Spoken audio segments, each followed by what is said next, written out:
一、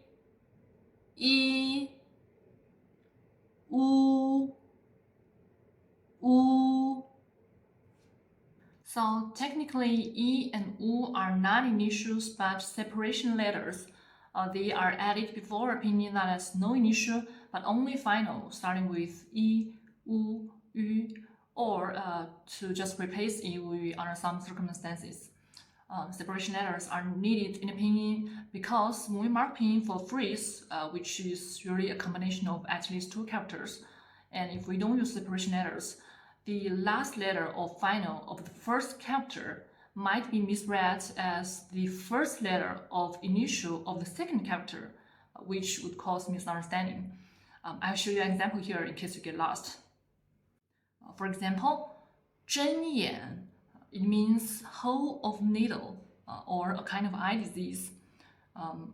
Even though we write its pinyin like this, the actual initials and finals of 针眼 are 针针眼.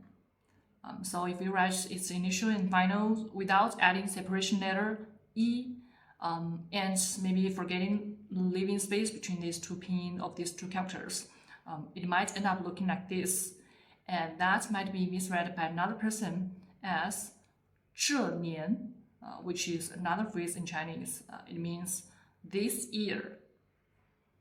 So that's yi and wu being separation letters.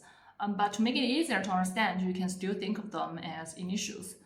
Actually, when we were kids just starting to learn Chinese at elementary school, our teacher also taught us yi and wu as initial, and actually it's written so in textbooks for elementary students.